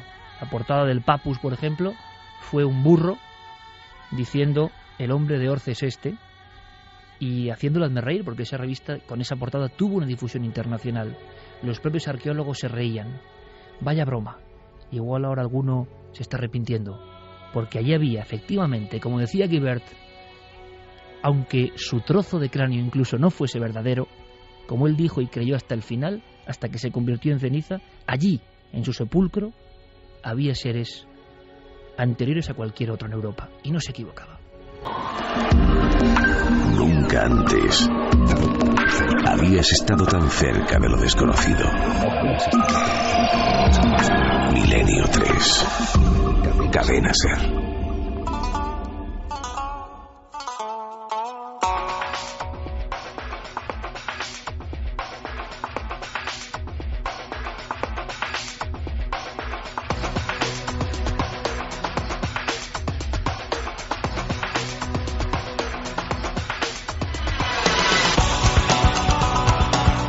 Vamos con mensajes de nuestros oyentes. Clarence dice: hay tantísimo genio y descubridor ninguneado que realmente nos estamos perdiendo muchísimo a favor de unos pocos aprovechados. Cancela: me parece increíble que se pueda confundir el cráneo de un burro con el de un homínido. ¿Es que se parecen en algo? Esther García: ¿qué le pasaría por la mente a esos niños primitivos que morían solos en las cuevas? Tiene que ser muy duro. Sara dice: eso lo estudié el año pasado. La profesora de la facultad decía que no era real, solo un trozo de hueso de caballo. Mira, nos escribía Luis Miguel, iba escuchando la noticia de ese hoyo en Estados Unidos y que el chico que había fallecido al producirse un hoyo sobre su cama, que lo ha engullido, provocado con casi toda seguridad su muerte. Vosotros tomabais esto como algo digno de novela de terror. Bien, pues quizá esto no sea tan irreal como parece, ya que a mí estuvo a punto de pasarme. Fue ya hace muchos años. Al levantarme, mi madre acudió a mí entre lágrimas, levantándome a toda prisa. Durante el transcurso de la noche y sin darnos cuenta, a solo 2 metros de mi casa se había producido una abertura de unos 3 metros de circunferencia. No perfecta, pero sí bastante marcada. En definitiva, estuve solo a unos metros de ser víctima del mismo suceso, ya que mi habitación colindaba justamente con la pared de la casa en donde se produjo ese suceso. Fue en Hoyo de Belmez. El sitio se llama Hoyo de Belmez. Hoyo de Belmez. Bueno, dice que un es un nombre pueblo profético también. de gran tradición minera. Bueno, claro que igual hay mucho surco por dentro, ¿no? Pero desde luego nos gusta mucho esta información, que además nos da paso, luego seguiremos con más mensajes. Es evidente, Noel, cambiamos el tercio musical porque vamos a hablar de esta última hora. Ocurría en California, en un lugar concreto, Javi. Sí, ocurría en Florida, Florida, perdón, me he equivocado yo. Para resumir un poco la noticia, los titulares de prensa decían: un hombre fue tragado por el suelo de su habitación mientras dormía. Se lo tragó la tierra, literalmente. Se escucharon fuertes ruidos, gritos, y luego se abrió un agujero de 6 metros de profundidad en el que cayó. Todavía no pudieron dar con su paradero. Escuchamos algunos documentos antes de saber la última hora. ¿Te parece, Javi? Sí, vamos a escuchar a Jeremy Bash, que es el hermano de esta persona que aún sigue sin haberse encontrado. En paradero desconocido ahora mismo, en algún punto en las del entrañas subsuelo. De la tierra, porque además ese hoyo va haciéndose cada vez más y más profundo. Se habló de un hoyo de 6 metros de profundidad. Ahora se habla de 10 metros y va aumentando poco a poco. Bueno, y si fuesen esas distancias, claro, hay que ver el golpe. Pero si fuesen esas distancias, aún podemos pensar en alguien con vida y alguien que podrá ser fácilmente rescatado. Bueno, claro, si eso sigue hacia abajo, todo encima ya. Y toda la tierra que hay, no es que se caiga a plomo, es que encima se le caen. Se han caído cosas encima. Claro, se han caído los armarios y los muebles de la habitación, y no solo eso, sino que es increíble. No podían entrar a la casa y por eso quieren tirarla abajo, porque el suelo de alrededor está inestable y en el momento en el que alguien pone un pie encima, la tierra se viene abajo también. De hecho, han tenido que desalojar a los vecinos de la zona. Si quieres, vamos a escuchar primero a su hermano hablando de ese momento en el que él se despierta en mitad de la noche, a eso de las 11 de la noche, escuchando los gritos desgarradores de su hermano desde lo más profundo de la tierra. Lo escuché gritar a mi hermano. Eché a correr y todo lo que vi fue un gran agujero. Allí solo quedaba el cabecero de su cama y no había nada más. Así que me tiré al agujero e intenté sacarlo, pero no pude. Solo lo escuchaba gritar desde el fondo del agujero para que lo ayudara, pero no pude hacer nada.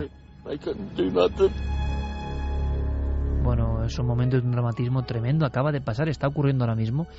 Y hablábamos de ficción porque esto recuerda, por ejemplo, a los típicos casos forteanos antiguos. Hay uno que a mí, por ejemplo, en la juventud me da un miedo, en la infancia casi, en el libro Desapariciones misteriosas de Pierre Gaston, el caso de Oliver Larch, aquel niño que iba al pozo y que no había nada. En este caso el agujero había sido a la inversa, como hacia el cielo, y su padre escuchaba los alaridos de Oliver elevándose, South Bend, Indiana, Nochebuena de 1890. Entonces toda la familia sale. Oliver ha ido por agua al pozo, sí. Están las huellas frescas en la nieve y de pronto lo que ven es que 1890, lo que ven es que la voz de su hijo se va elevando en los aires, totalmente encapotados en esa zona con mucha nieve, y no lo vuelven a ver. Se especuló con una gran ave, pero no había un ave para subir a Oliver de 14 años con esa facilidad y que no la viesen, porque fue salir, escuchar los alaridos, la familia fuera, imaginaos la escena, y Oliver ya es un recuerdo. Nunca apareció. La investigación duró unos 70 años abierta. Nunca apareció Oliver Larch. Sigue siendo uno de esos borrados, ¿no?, de la faz de la Tierra. En este caso, desde luego, hay menos misterio en el sentido de que hay un problema, ¿no?, en la Tierra. Pero hemos hablado de estos extraños hoyos. Claro, el hermano también le ha oído gritar. Yo creo que eso le va a acompañar de por vida, por desgracia, ¿no? Sí, es una de las escenas que él describe como más terribles, y también, como en el caso que tú cuentas, ¿no?, esa incertidumbre de no saber qué está ocurriendo, y también la impotencia de no poder ayudar y no poder hacer nada, porque en el momento en el que todo esto ocurre y se llama a los servicios de emergencia, inmediatamente son desalojados de la casa, todos los vecinos de alrededor son sacados también casi por la fuerza de sus hogares en medio de la noche, y tienen que permanecer en la calle, que tampoco se entiende muy bien, ¿no? Si esto ha ocurrido en el interior del hogar, puede ocurrir también en la calle, y sin embargo la calzada está llena de gente que está expectante, sin cruzar esas barreras policiales, mirando a esa gente, a esos técnicos que están entrando, metiendo máquinas de todo tipo para intentar ayudar, y de repente Ron Rogers, que es el jefe de bomberos del condado de donde ha ocurrido todo esto, dice que ellos no pueden hacer absolutamente nada hasta que se sepa que es seguro meter equipos en la casa, porque no pueden correr ese riesgo, y mientras tanto, dice palabras textuales, tenemos que estar paralizados y no podemos hacer mucho más que sentarnos a esperar. Es una situación muy difícil. Bueno, es que esto es terrible. Escuchamos ahora al jefe de bomberos y ahora recordamos algo muy similar. La familia al completo estaba en la casa. Escucharon lo que describen como un gran estruendo que provenía del dormitorio de la parte trasera de la casa. Corrieron hasta allí y descubrieron que el suelo de la habitación se había abierto.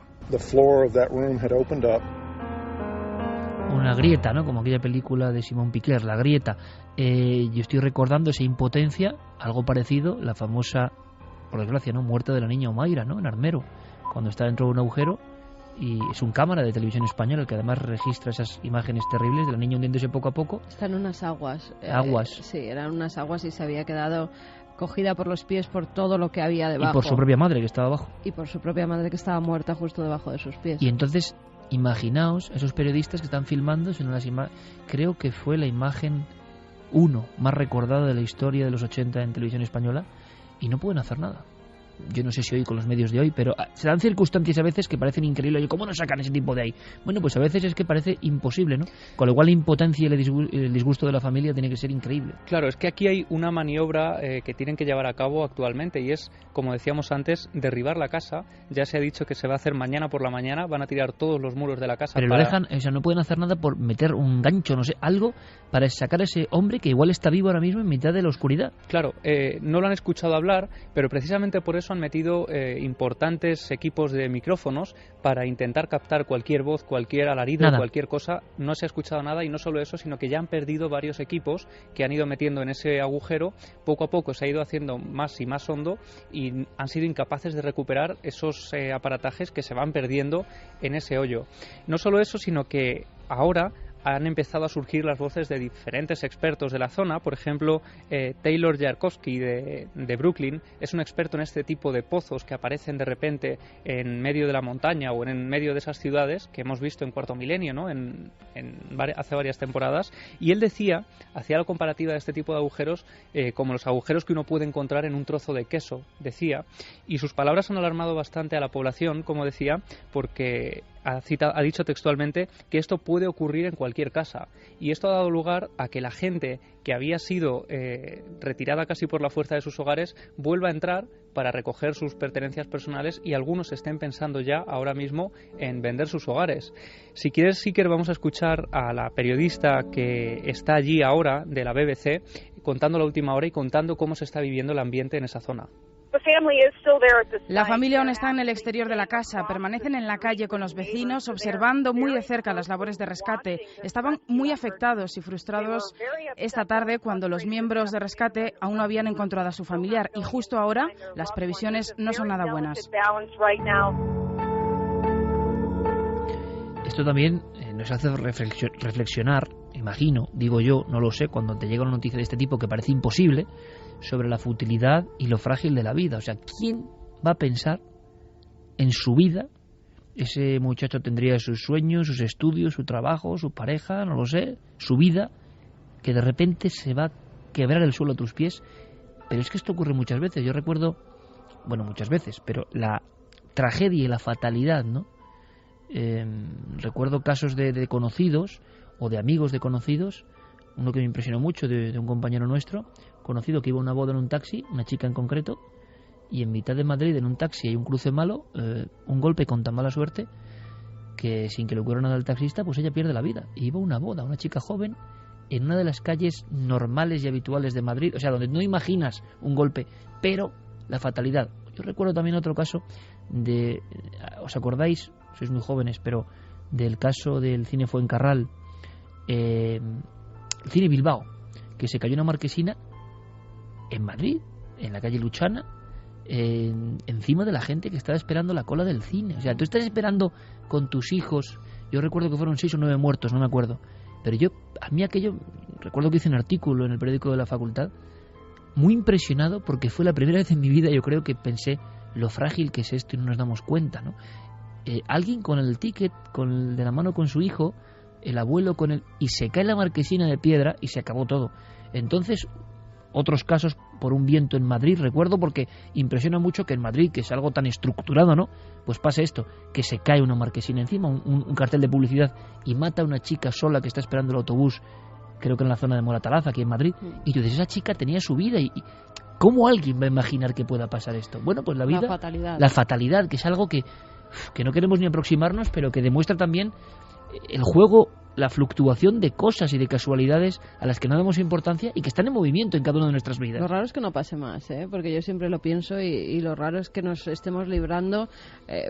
¿Tú te acuerdas de una vez que veníamos, yo creo que para la radio, hacía un viento espantoso y justo cuando pasamos detrás de un árbol se nos cayó una rama enorme que nos podía haber matado? Muy poquito después de que pasara uno de esos accidentes y pensamos, joder, es que nos podía haber pasado a cualquiera de nosotros. Y tú recuerdas el equipo entero de Cuarto Milenio comiendo en Gran Vía, ahí en un sitio cerca donde teníamos gente de la oficina, salir en un sitio absolutamente de tránsito y que se caiga una cornisa con unas piedras impresionantes que nos hubieran matado, y que a Gerardo Peláez le hicieron, nuestro jefe de redacción, le hicieron una herida en la cabeza, cayó al lado del... Es decir, rebotaron en el toldo que estaba abierto. Rebotaron en un toldo, porque... Vamos a ver, conclusión de todo esto sería una conclusión positiva. Vivimos tan en el... Aunque no queramos verlo, la vida es una complejidad de elementos interconectados. Y vivimos en el hilo del funambulista. Claro, en esta vida que todo está estructurado, pensamos que mejor no, que eso no va a pasar. Y oyes a la gente diciendo, yo dentro de 4 años me voy a casar y dentro de 5 voy a fundar una empresa. Vivimos en el hilo del funambulista. Por lo tanto, la única enseñanza es, oye, no te angusties en exceso, no pierdas el tiempo con tonterías, no te vayas a las sombras, ¿no? Intenta hacer las cosas bien, porque la vida no sabes tampoco en qué momento, con su extraño manotazo, que a veces ocurre y no sabemos bien por qué, ocurren cosas que parece que tienen que ver con, no sé, con cosas que no entenderemos nunca y que igual tienen una comprensibilidad más allá. Pero esto ocurre, pero claro, es que el caso en concreto de Florida supera todo lo imaginable. Bueno, vosotros habláis de la fatalidad puntual. Mañana en Cuarto Milenio contaremos con este caso que me tiene absorto, ¿no? De los Alfaques, julio del 78, 215 muertos por ese camión cisterna con propileno líquido. Se genera una especie de infierno, decían algunos periódicos. Los periódicos de toda Europa hablan de un infierno en Tarragona, es la palabra que más se repite. Bueno, pues ese día, Iker, y lo contaremos mañana también, hay una persona que se salva porque se marcha al pueblo a hacer unas gestiones y deja allí a su mujer. Su mujer fallece en el incendio, en toda aquella tragedia. Él reconoce el cuerpo de su mujer completamente carbonizada entre esa lista de víctimas, ¿no?, aquella noche, y poco después el hombre consigue rehacer su vida, consigue salir adelante, conoce a otra mujer, se casa rápidamente con ella, y cuando se cumplen exactamente el primer aniversario de la tragedia de los Alfaques, recuerda también que es el incendio del Hotel Corona de Aragón en Zaragoza. Otra vez la fatalidad quiso que la mujer de este hombre estuviera alojada en ese hotel de Zaragoza y perdiera también la vida carbonizada. Estoy haciendo un gesto ahora, yo que siempre voy remangado aquí, porque en el calor hace bastante estudio y me estoy tocando el vello del brazo. En el calor hace bastante estudio. ¿Qué he dicho? En el calor hace bastante estudio. Exactamente, me han entendido. Me he tocado aquí el vello del antebrazo diciéndole a Javi, me acabas de poner los pelos de punta, porque esto no estaba pensado, como tantas otras cosas en el programa, pero es que la fatalidad es un misterio enorme que nos deja con una sensación de perplejidad y de no comprender, ¿no?, los resortes de la vida, no esperar esas cosas. Mañana en Cuarto Milenio, y lo digo porque Javi da el paso y de verdad que es interesante, en la prensa, mañana si queréis saber más, es un tema duro, en la prensa se habló de que en ese infierno en el camping hubo un niño milagro, en mitad de la lengua de fuego, como si fuese una criatura mítica que carbonizó todo. Hay un niño que no sabe lo que ha pasado, un niño de 10 años que yo creo que mira hacia el fuego sin entender nada, un niño que ha llegado a ver una bola de luz, una bola ígnea que está abrasando todo, a su familia, a sus amigos, a sus enseres, a todo lo que conoce, a su mundo. En un segundo, ¡plas!, su mundo se ha carbonizado, pero él está en mitad de todo ese fuego y nadie sabe por qué no le ha afectado. Mañana ese niño milagro que no es leyenda en el plató de Cuarto Milenio. Historias de ese mismo día, cuando un camión cisterna estalla de alguna forma en la carretera. ¿Os imagináis una familia entera en otro edificio? Esa pobre familia cuyos miembros, desde una niña hasta la madre y la madre, limpiaban, se dedicaban a la limpieza. Una discoteca, una humilde discoteca de carretera, y que una pieza del camión entre y mate a todos al mismo tiempo. Es que pasan cosas, el resumen es: pasan cosas increíbles todos los días, y de lo único que puede sacarse algo positivo es valora tu vida, ¿no? Valora tu vida, no la malgastes con idioteces, ¿no? Valora tu vida, porque nos la dan como un regalo y no sabemos nunca, y es la verdad, cuándo ese regalo va a ser desenvuelto, ¿no? Es un regalo importante y hay que conservarlo. Por cierto, otro regalo es saber que en la telepatía se avanza. Hay logros, dicen, aseguran. Esta semana también, siempre actualidad en Milenio 3. ¿Qué ha pasado? Pues sí, un equipo de científicos ha logrado que 2 ratas se comuniquen. Las ratas, además, estaban una en la Universidad de Duke, en Carolina del Norte, y otra en el Centro de Neurociencia de Natal, en Brasil. Tú fíjate la distancia que hay. Bueno, pues a las 2 ratas, a ambas... Estaban separadas en esa distancia de miles de kilómetros. Sí. A una de las ratas, la que está en América, por decirlo así, se les ha enseñado a pulsar una tecla cuando se enciende una luz y entonces recibe un poco de agua. Su actividad cerebral, que tenía una especie de microchips en el cerebro, al igual que la otra, es grabada por medio de esos electrodos que les implantan, además en un área muy específica, área que procesa la información táctil. Y entonces, después de grabar ese acto, ese pensamiento que ha tenido la rata americana, se lo implantan a la rata de Brasil. Y la rata de Brasil... Norteamérica y Sudamérica, para entendernos. Exactamente. Y la rata brasileña lo que hace es el mismo acto. Lo repiten en 10 ocasiones y 7 de esas ocasiones acierta. Con lo cual dicen que la telepatía es efectiva. Experimento, Brasil y Norteamérica, 2 ratas y transmisión del pensamiento. Ojalá no acabe en un bluff, ojalá esto no se... Además se demuestra, se ve perfectamente cómo están grabando a las 2 ratas en el mismo momento, en el mismo segundo, y cómo se transmite la información y cómo ellas dan con al personal botoncito. Científico. Sí, personal científico. Bueno, pues... Estoy hablando de la Universidad de Duke, en Carolina del Norte. Hombre, la Universidad de Duke, que es la primera que investigó el fenómeno paranormal en el mundo. Y el Centro de Neurociencias de Natal, en Brasil. Bueno, la Universidad de Duke, que es la primera universidad del mundo, con Joseph V. Ryan, que investiga la telepatía. Qué curioso, seguiremos investigando, esto es interesantísimo. Vamos ahora, bueno, hoy sí que ha habido un créalo, ¿no? Contamos esto del tipo que estaba dormido y aparece un abismo y se lo lleva y no lo hubiese dicho, falso. Eso lo decían en el Twitter. Dice, me llega a decir Diego Marañón, un tío que se lo traga a la tierra, y digo, historia falsa. Diego Marañón, vamos para allá.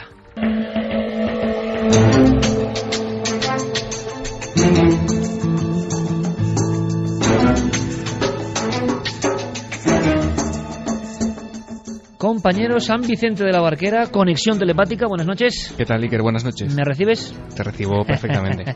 Teníamos una solución rápida resumimos la historia de la semana pasada. Sí, la historia de la semana pasada era uno de esos clásicos que traemos de vez en cuando a la sección, un clásico de las leyendas urbanas, que es la historia de ese buzo, de ese submarinista que aparece enredado en las ramas de los restos de un incendio forestal. Lógicamente, la explicación es que ha llegado ahí a través de un hidroavión que, a la hora de cargar líquido en el mar, se ha llevado por delante la vida de este pobre hombre y lo ha dejado ahí colgado. Iker, yo te comentaba que había una película española del año 89 que se llamaba El puente de Varsovia. Si quieres, escuchamos por un trocito que tiene que ver con esto, porque esa película en el año 89 fue la que de alguna manera disparó esta leyenda urbana en nuestro país. Cadáver de un hombre. Edad, unos 45 años. Posición, decúbito prono.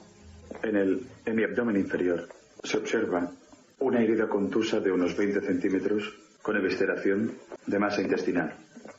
Causa de la muerte, lesiones compatibles con traumatismo craneoencefálico y shock traumático. Mecanismo de la muerte compatible con precipitación desde una altura indeterminada.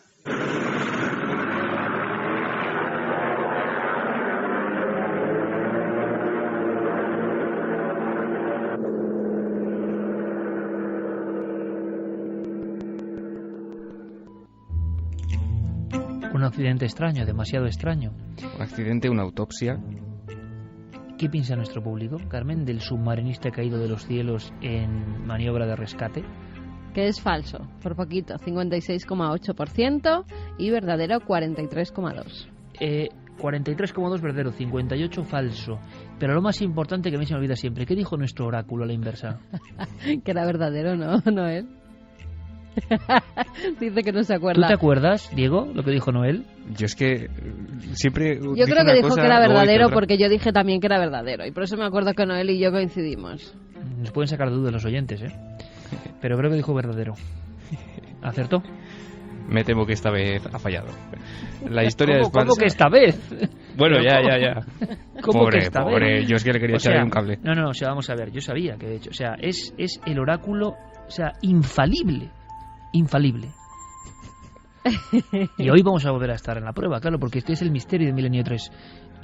Pobrecito. La historia Iker es falsa y estuvo dando vueltas durante más de una década en nuestro país, hasta que en el año 2000, hace ya 13 años, los investigadores Antonio Ortiz y Josep Sampere se dirigieron a Licona, concretamente al portavoz del Cuerpo de Bomberos, Enric Pallés, que explicó en un libro ya clásico en este país, Leyendas Urbanas en España, que los hidroaviones de Icona se valen de un enjambre de tubos y de una rejilla por donde no cabe nada más grande que un puño humano para llenar sus depósitos, por lo que es absolutamente imposible hablar de este tipo de homicidios. Y que lo hemos visto muchas veces, Diego, en las imágenes, por desgracia, tan habituales de incendios en España. Efectivamente. Como esa especie de colmena va soltando agua. Pero me quieres decir que la leyenda en sí nace en España.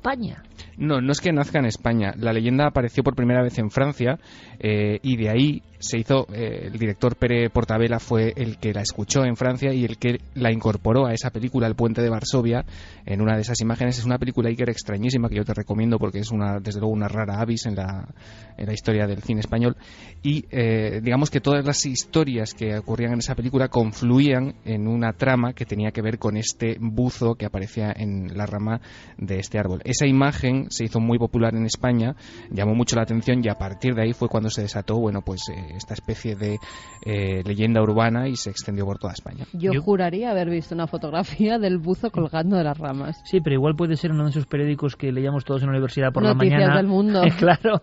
Estaba a punto de decirlo porque creo que sí. Claro, es que dices, esa fotografía Noticias del Mundo. Solo puede estar en esa especie de caso bizarro que existía.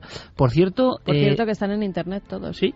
Diego, tenemos que hacer, hablando de películas, que hay algún hallazgo así de última hora, hay que hacer un día un repaso, aunque sea de forma especial y fuera del créalo o no, aunque algunas historias son para créalo o no, de ese cine maldito o cine prohibido o cine absolutamente ocultista español, ¿te parece? Vamos, es un tema que se presta totalmente a esta sección y al propio Milenio. Y mucho director maldito, ¿verdad? Que igual hizo solo una película, dejó ahí su legado, es casi inencontrable. Algunas de ellas lo hemos comprobado, ¿verdad? Son inencontrables por internet incluso, por mucho que uno rastree. Maldito, y esta noche que hemos hablado de Orce y de Marcelino Sáenz Autuola, quizá también bastante incomprendidos, muchos de ellos. Sí, señor. Y ya que hemos hablado de cine y los Oscars y la CIA de fondo y demás, también hablas de una película, otro clásico, ¿no? En tu Créelo o no de esta semana. Pues sí, porque en Milenio 3 y en esta misma sección ya hemos hablado de algunas películas malditas. Apareció por aquí El Cuervo. Bueno, a lo largo de Milenio 3 han sido pues clásicos, ¿no? Historias como la del Exorcista, La Profecía, Poltergeist. Películas que de alguna manera arrastran un halo de desgracias, de accidentes, de incluso muertes, algunas de ellas, de maldiciones en general, ¿no? Pero se dice, Iker, que hay una película de la que muy poca gente ha oído hablar, que las supera a todas ellas en maldición, digamos, en el poder de la maldición que arrastra. Una película que conlleva, dicen, que el 70% del equipo técnico y artístico que estuvo involucrado en ella enfermó de cáncer. Te estoy hablando del 70%, que se dice pronto, de todo el equipo de la película. ¿Pero de cuántas personas estamos hablando, más o menos? Aproximadamente unas 220 personas. ¿220 personas muertas después de hacer esa película? No.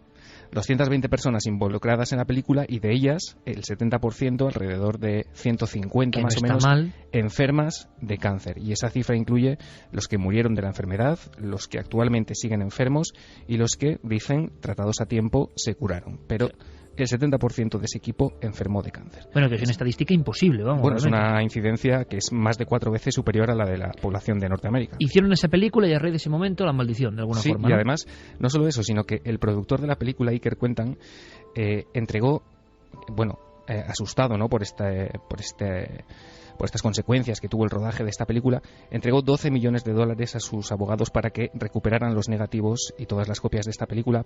A partir de entonces, él mismo se encargó de censurarla, de que no pudiera ser visualizada prácticamente por nadie más que él mismo, y se dice que este productor, Iker, pasó los últimos años de su vida recluido, solo, en una gigantesca mansión, y que cuando lo encontraron muerto, solo, el rollo que estaba colocado en su proyector privado era precisamente el de esta película.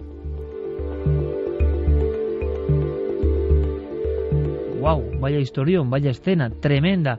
Directamente que hablábamos de que el Vaticano, esta noche hemos descubierto que el Vaticano está en una loma, evidentemente con oráculo etrusco debajo, con lugar mágico y hermético y ocultista. Así que preguntamos al oráculo, ¿no? Esta es una especie de semiesfera. No, pero apuntad, apuntad. Sí, por supuesto. Esta es, sí, parece un poco la columna, te iba a decir, de San Pedro, ¿no? Pero tiene una imagen así de esfera, con todo el respeto, de semiesfera, y al fondo está el gran oráculo, ¿no? Hay que colgar una foto de Noel en los mandos, por las redes sociales, para que la gente ya se vaya identificando, ¿no?, con nuestro personaje digno de un Créalo o no, mago de los sonidos. Oráculo. Falsa, por supuesto, falsa. Absolutamente falsa. Claro, esto va a condicionar el voto. Es que ya, o sea, si Noel Calero dice falso, además lo he dicho, a mí me gusta mucho, dice porque falso, no yo digo verdadero. No, porque es que no duda. O sea, Noel no es que piense, reflexione, ¿no? Es a bocajarro, o sea, como cuando ponen las músicas. No me avisa y ¡pum!, lanza ahí un mortero musical, ¿no? Pues ahora dice que falso. No tiene la menor duda. Lleva muchos años en Milenio 3. Sabe ya de sobra cuando en historia tiene elementos para decir falso o verdadero. Falso. Que quede grabado, por favor. Me lo voy a apuntar yo aquí. 3:53, oráculo etrusco del siglo XXI, falso. Lo resolveremos en 7 días, Diego. Por supuesto. La historia del agujero, por cierto, digna de esta sección, por desgracia, porque hay una vida humana en medio, pero que se demuestra que los hechos forteanos de alguna forma siguen ocurriendo, ¿eh? Pues con todo el respeto, porque ha muerto una persona, te digo que si lo llevo a pillar, desde luego que es materia de esta sección. Un abrazo, compañero. Lo de las y una formas de morir que no te lo extrañas, crees. que no te lo Desde crees luego que sí. y son tremendas. Buena semana, Diego. Gracias. Venga, Beso, chao. Más en Tarragona, en un pueblo concreto, Javier, nos llega una información de esta misma semana. Se hizo de día en mitad de la noche, un extraño o doble resplandor, los perros gritando, hay un poco de confusión. Decimos el pueblo por si alguien puede informarnos más. Sí, parece ser que esto ocurrió en Cornudella de Montsant, en Tarragona. Fue en la noche del martes al miércoles, martes 26 de febrero, a eso de las 5 de la madrugada. Es cuando de repente todos los perros de la localidad se despiertan alterados, empiezan a ladrar, despiertan a la gente del pueblo, y es entonces cuando, según esta información que nos ha llegado a través de un periodista de la zona, muchas personas salen de sus casas y completamente extrañados porque descubren que se ha hecho de día en medio de la madrugada. El fenómeno, dicen, que dura unos 30 segundos segundos aproximadamente, y que llegan a verlo alguno de esos 1000 habitantes que hay en el pueblo, pues alguno de ellos llega a ser testigo directo de todo esto. Nosotros no podemos ni quitar ni poner, simplemente hemos intentado investigar, nos hemos encontrado con ciertas dificultades, con informaciones también de que eso ha ocurrido. Si sabéis algo, vías de contacto abiertas como siempre, y nuestros investigadores, todos nosotros, estaremos muy atentos, quizás sea otra señal, quién sabe. Mira, Diego nos manda un mensaje así como creo que la cosa. Guillermo León es un crack, lo sabemos y lo sabéis, aunque no exista. Guillermo León y su existencia. Un robot, un ciberrobot, un cyborg de la NASA o de la SANA. ¿Existe o no Guillermo León? ¿Alguien le ha visto alguna vez? Dice Noel Calero no existe. Noel Calero además no dice sí o no, hace el gesto sí, como en los circos romanos, dedo para arriba o dedo para abajo. Es el Nerón de este equipo. Begoña Seijo dice: un capítulo de CSI Las Vegas mostraba un caso de un buzo que aparecía en un árbol y era esta historia. Gabriela da Milano: el tema de los hoyos en la Tierra me hace recordar un libro de Isaac Asimov que se llamaba Las amenazas de nuestro mundo, que leí hacia los años 80. Describía, entre otras cosas, lo que sucedería si un mini agujero negro fuera horadando lentamente la Tierra hasta que quedara como si fuera un queso. ¡Qué terrible! Otra de esas profecías. Borja Fernández: esa grabación de televisión fue algo increíble que dio la vuelta al mundo. Esas imágenes no las olvidaré nunca, jamás. La niña hablando para televisión española atrapada en el agua y con su madre debajo de ella fallecida. La niña murió pocas horas después. Fue algo de verdad que tocó a todo el mundo. O Mayra, ninguno de los que hemos visto esas imágenes podemos olvidarlas, pero es la tragedia de Armero, que luego aquí años después comentamos con nuestro compañero Carlos Largo, un reportaje muy interesante de cómo pasaban cosas en Armero hoy, que es un auténtico cementerio en mitad de la lava seca de aquel y del barro, y donde muchas personas aseguran que se ven cosas escalofriantes, ¿no? Ismael Ileira Santiago dice: lo del hoyo es increíble, un verdadero misterio. ¿Habrá sido casualidad? ¿Por qué pasa justo donde hay una persona concreta durmiendo cuando está indefensa? Dark Boss: pero bueno, si tienen material para ir al espacio, ¿cómo no pueden sacar a este chico del hoyo? Con lo fácil que sería, también uno lo piensa, evidentemente, ¿no? Sí, y bueno, y además es que se ha aceptado ya prácticamente que está muerto, porque sí, ya de lo dan hecho, por muerto. Dicen ya vamos a buscar el cadáver. Bueno, a veces ha habido milagros, de personas que llevan 7 días ahí con vida y sobreviven. El problema es que el alcalde ha decretado ya que se suspenda la búsqueda directamente de esta persona hasta que un poco rápido el alcalde, ¿no? Sí, hasta que consigan tirar todo. Vamos a dar la bienvenida a un nuevo milenario. En contraste, Nos lo pide Jennifer, un nuevo milenario que se llama Marco, que es su segundo hijo, que ahora los dos escuchan el programa pues mientras le toca la toma de la noche, que le gustó mucho lo de vida tóxica y que iba a reutilizar los biberones de su primer hijo, de Daniel, pero como son de 2011, que por si acaso ha decidido tirarlos todos y quedarse únicamente con uno de cristal. Toda precaución es poca. La salud de nuestros hijos. Pues sí, la verdad es que sí. Nos mandaban también la foto de la tumba del perrito que hablábamos la semana pasada, que se había ido ya al cielo de los perros, y que bueno, le han puesto una plaquita en su caseta donde dice que se le recuerda a ese pastor alemán.